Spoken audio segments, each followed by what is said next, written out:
Welcome back my YouTube channel. મારી YouTube ચેનલમાં તમારા બધાનું સ્વાગત છે। આજે આપણે બનાવીશું મેથી પાલકની કઢી। એમાં આપણે મેં છાશનો ઘોર કરીને મૂકી દીધો છે અને એમાં આપણે વસ્તુ જોઈશે। આપણે લસણ મરચાંની પેસ્ટ અને સૂકી ડુંગળીની બદલે હું લીલી ડુંગળી નાખું છું અને મીઠો લીમડો, લાલ મરચાં અને તમાલપત્ર, હળદર અને મીઠું। વઘારવા માટે મેં તેલ રાખી દીધું છે। હવે આ મેં છાશનો ગોળ કર્યો છે એ ગેસ ઉપર હું રાખીને ગેસ ચાલુ કરી દઈશ।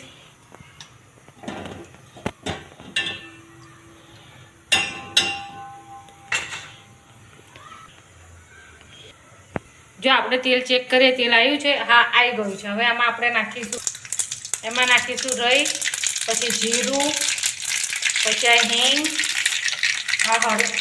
લાલ મરચાં, લીમડો અને તમાલપત્ર છે એ નાખીશું। પછી એમાં આપણે આ લસણ મરચાંની પેસ્ટ નાખીશું। મેં સૂકી ડુંગળીની બદલે લીલી ડુંગળી લીધેલી છે। તમે સૂકી ડુંગળી લેવી હોય તો લઈ શકો છો। એને આપણે હલાવીશું।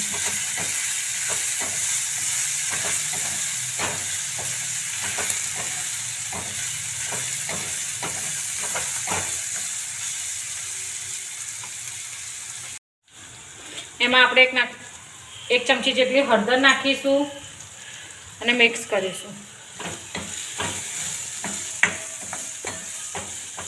હવે એમાં આપણે પાલક અને મેથી નાખીશું।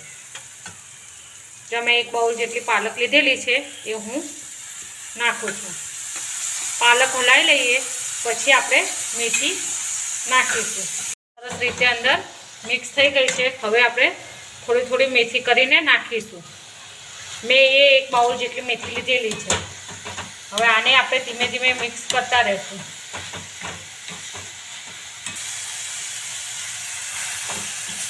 બીજી મેથી મેં અંદર ઉમેરી દીધી। જો તમે મારી ચેનલમાં નવા હોય તો લાઈક કરજો, શેર કરજો અને સબસ્ક્રાઈબ કરજો, જેથી કરીને મને મારા વિડીયો મૂકવાનો મને આનંદ આવે। જો આ બરાબર આપણે એને હલાવીશું। ગેસ મેં ધીમો હવે કરી દીધો છે। જરૂર મુજબ આપણે મીઠું નાખીશું।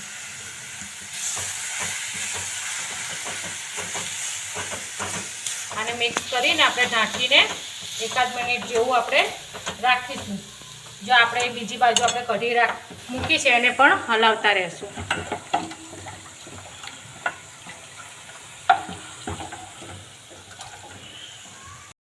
આપણે હવે એને એક મિનિટ માટે આપણે ઢાંકીને ધીમા તાપે એને રહેવા દેશું। આપણે આ 1 મિનિટ જેવું થઈ ગયું છે। હવે આપણે એને ખોલીને ચેક કરી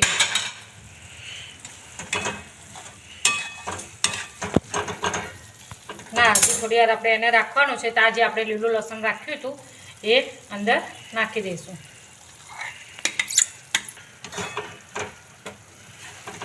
બીજી બાજુ આપણે આ કઢી હલાવતા રહેશું।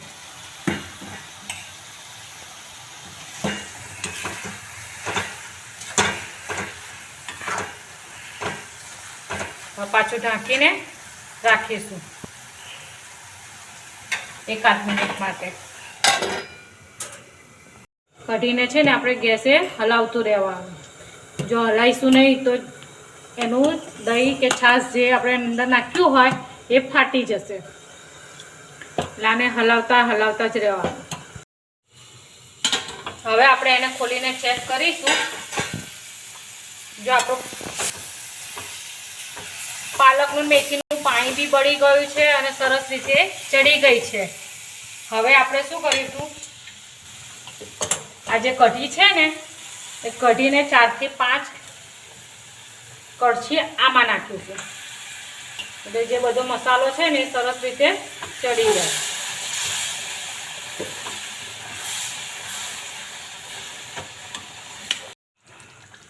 જો હવે આપણે આ કઢીનું થઈ ગયું, ભાજીમાં નાખી હતી મેં, આમાં ઉકળી ગઈ છે।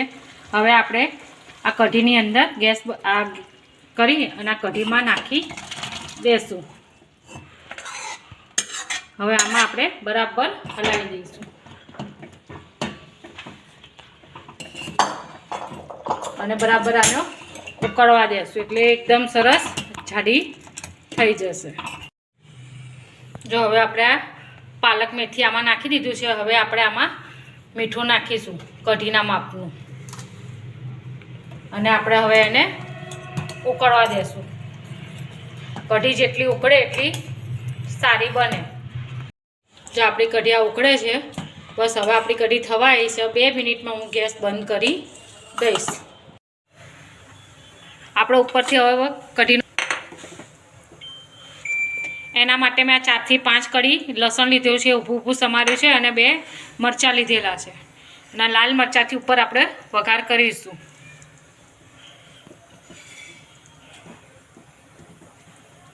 આપણું તેલ આવી ગયું છે. એમાં આપણે લસણ નાખીશું. લસણ લાલ થાય એટલે મરચાં નાખીશું અને ગેસ બંધ કરી દઈશું. એમાં આપણે 1 ચમચી જેટલું મરચું નાખીશું. મરચું નાખ્યા પછી બંધ કરીને રાખીશું.